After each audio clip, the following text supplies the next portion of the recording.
Allez, je passe sur récap pour commencer le morning brief. Action, les contrats à terme du S&P 500 étaient peu changés à 13h53 heure de Tokyo. Les contrats à terme du Nikkei 225 ont augmenté de 0,2%. Le Topix japonais a baissé de 0,2%. Le S&P ASX 200 australien a augmenté de 0,8%. Le Hang Seng de Hong Kong a baissé de 0,6%. L'indice composite de Shanghai a augmenté de 0,8%. Les contrats à terme de l'Eurostoxx 50 étaient peu changés. Devises. L'indice Bloomberg Dollar Spot était peu changé. L'euro était peu changé à 1,0859 $. Le yen japonais a augmenté de 0,1% à 149,33 par dollar. Le yuan offshore était peu changé à 7,1179 par dollar. Crypto-monnaie. Le Bitcoin a augmenté de 0,3% à 68 957,87 $. L'Ether a augmenté de 0,9% à 2735,28 $. Obligations. Le rendement des bons du Trésor à 10 ans était peu changé à 4,08%. Le rendement australien à 10 ans a baissé de 3 points de base à 4,28%. Matières premières. Le pétrole brut West Texas Intermediate a augmenté de 0,7% à 69,72 $ le baril. L'or au comptant a augmenté de 0,3% à 2730,05 $ l'once. Je passe au calendrier éco.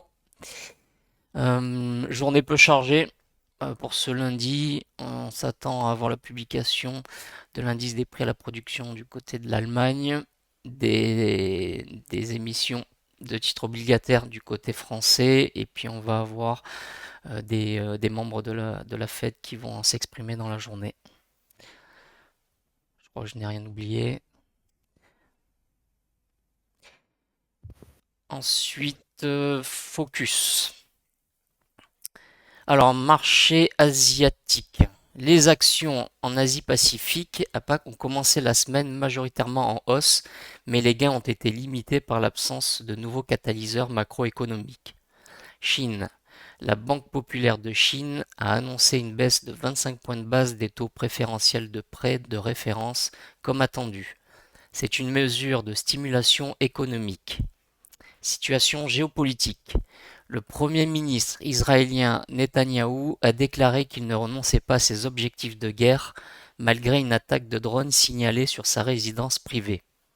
À venir, publication des prix à la production allemand, l'offre de l'Union européenne, les commentaires des responsables de la Fed, Logan, Kashkari et Schmid. Résultats financiers de SAP. Événements importants de la semaine à venir. Les assemblées annuelles du FMI et de la Banque mondiale se tiendront à Washington du lundi au 26 octobre. Le sommet des BRICS se tiendra en Russie du 22 au 24 octobre sous l'égide du président russe Vladimir Poutine. Parmi les participants figurent les dirigeants du Brésil, de l'Inde et de la Chine. Décision sur les taux d'intérêt au Canada, résultats de Boeing, Tesla et Deutsche Bank le 23 octobre. Indice PMI de la zone euro, du Royaume-Uni et des États-Unis. Et pour finir, données IFO allemande et l'indice des prix à la consommation de Tokyo.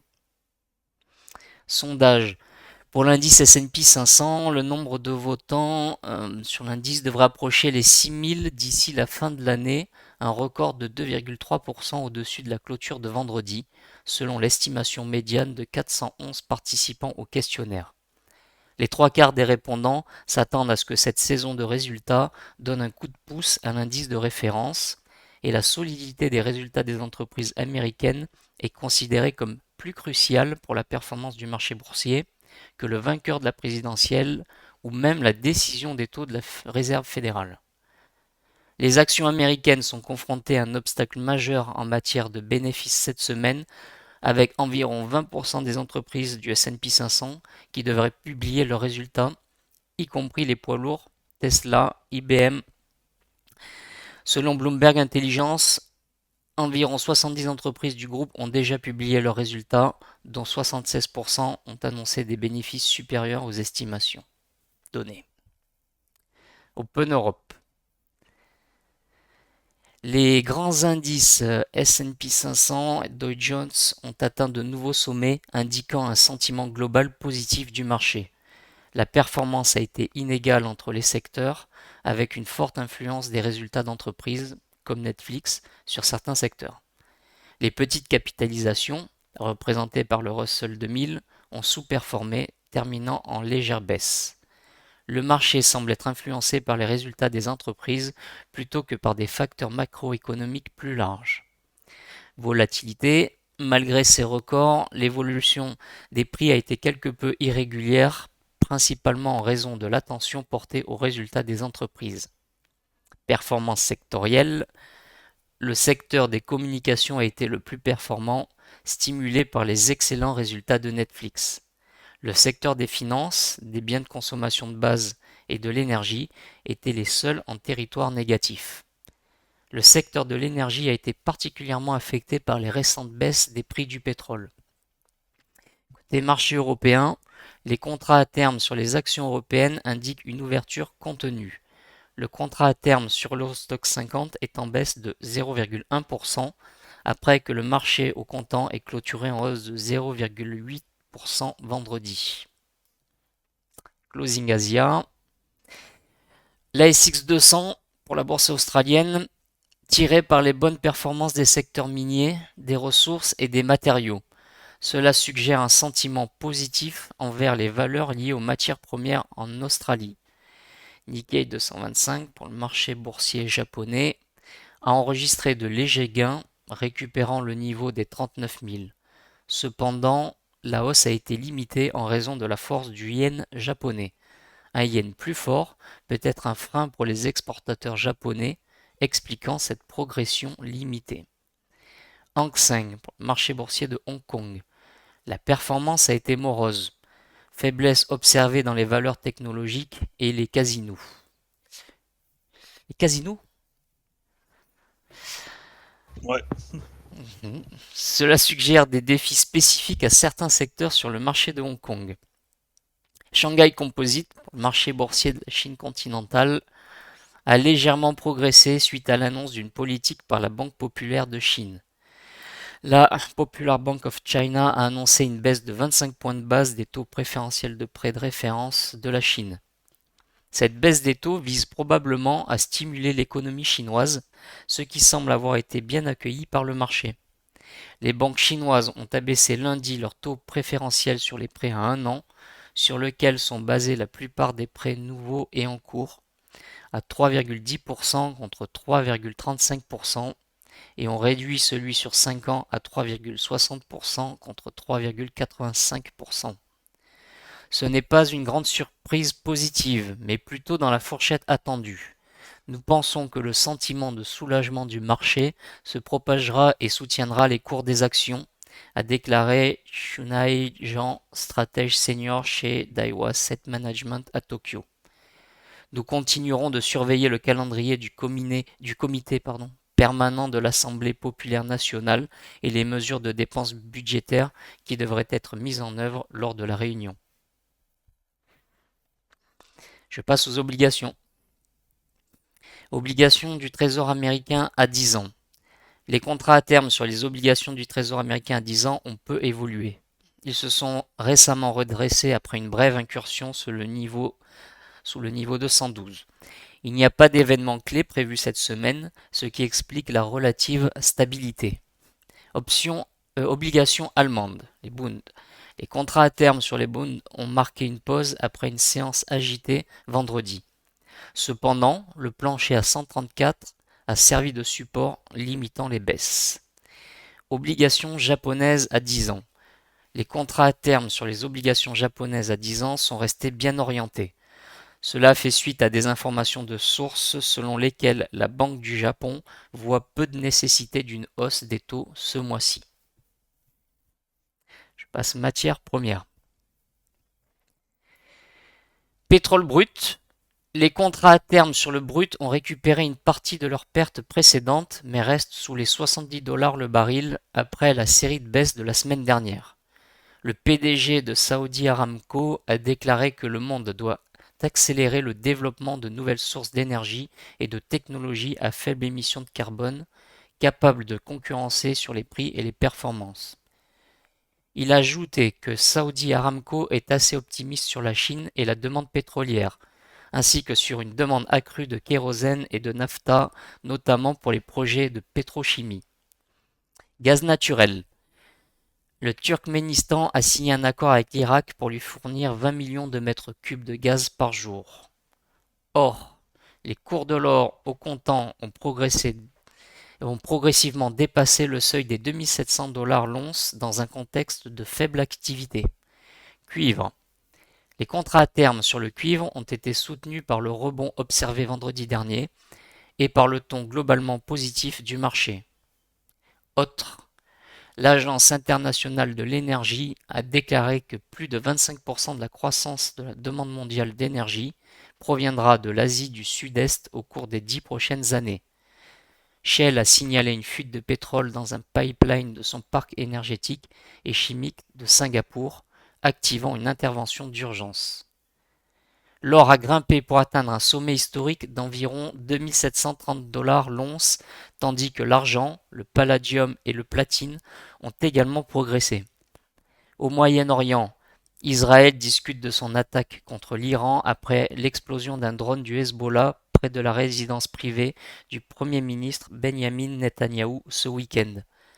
Les investisseurs augmentent également leurs avoirs en or à l'approche de ce qui s'annonce comme une élection présidentielle américaine serrée.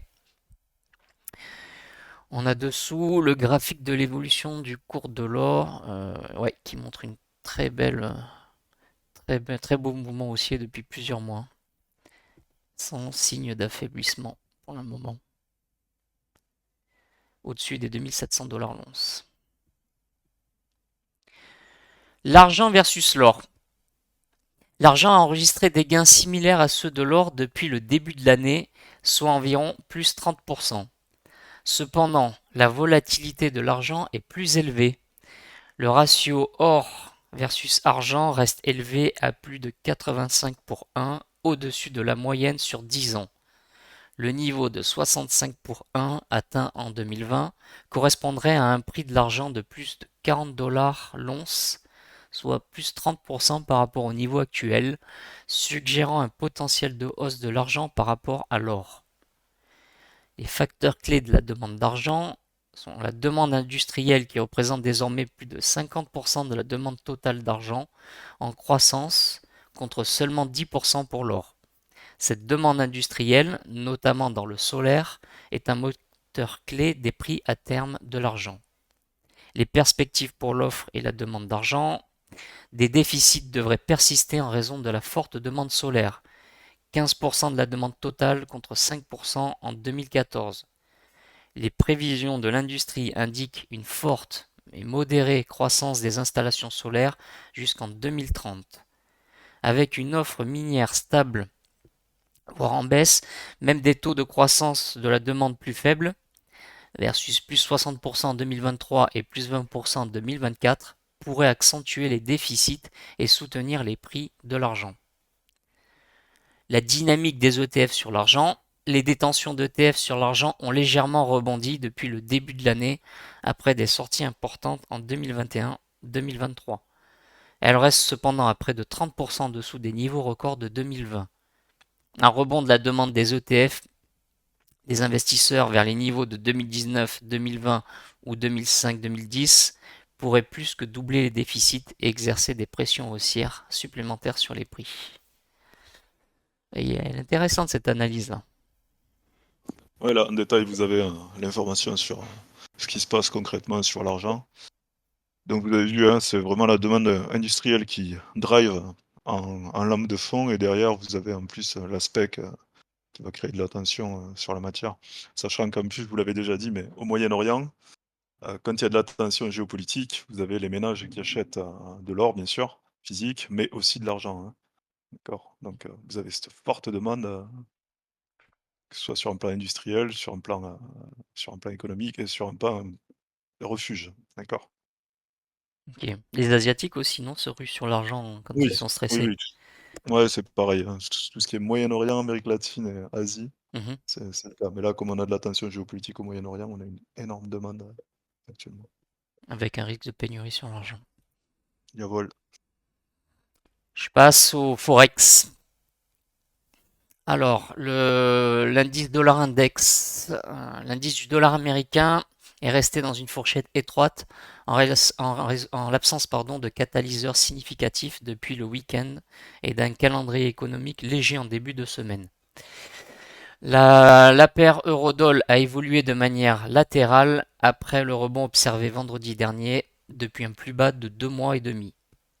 La paire GBP-USD a suivi le tableau sans grand mouvement sur le marché d'échange, revenant vers le niveau de 1.3050 où se trouve sa moyenne mobile sur 10 jours. La paire USD-JPY a continué de baisser progressivement après le récent repli depuis la zone des 150. Les devises antipodéennes. Les devises des pays d'Océanie, Australie et Nouvelle-Zélande, ont d'abord bénéficié du ton positif initial sur le marché et d'un fixing plus ferme du yuan, mais ont finalement perdu ses gains. Le yen a progressé pour la deuxième journée consécutive face au dollar, les traders se positionnant en vue des élections parlementaires japonaises prévues dimanche. La coalition au pouvoir, composée du Parti libéral-démocrate et du Komeito, peut tomber en dessous du seuil de 233 sièges nécessaires pour une majorité parlementaire, selon un sondage Asahi. L'indice des forces relatives des monnaies nous montre. Nous avons les trois valeurs refuges en tête, là, le yen japonais, le dollar américain, le franc suisse. Et en queue de peloton, on a les deux antipodéennes, le kiwi et l'aussi. Euh, Techniquement, ça suggère du risk-on, du risk-off pardon, sur le marché du forex, mais c'est peut-être qu'un risk-off technique. Ouais, c'est technique pour l'instant. Ok, je passe à la géopolitique. Au Moyen-Orient, Israël discute de son attaque contre l'Iran après l'explosion d'un drone du Hezbollah près de la résidence privée du Premier ministre Benjamin Netanyahou ce week-end. Les investisseurs se positionnent en vue des élections américaines qui auront lieu dans environ 2 semaines, alors que les chances sont en faveur d'une victoire de Trump à la Maison-Blanche et d'un contrôle du Congrès par les républicains. Les traders ont déjà commencé à augmenter les paris sur les actifs qui ont prospéré à la suite de la victoire de l'ancien président en 2016 et examinent désormais l'impact sur les politiques proposées, notamment une levée des tarifs douaniers. Les investisseurs augmentent également les avoirs en or à l'approche de ce qui s'annonce comme une élection présidentielle américaine serrée. Je crois que nous avons fait le tour et on passe à la recherche bancaire. Yes, let's go. Allez, c'est parti. Primebook.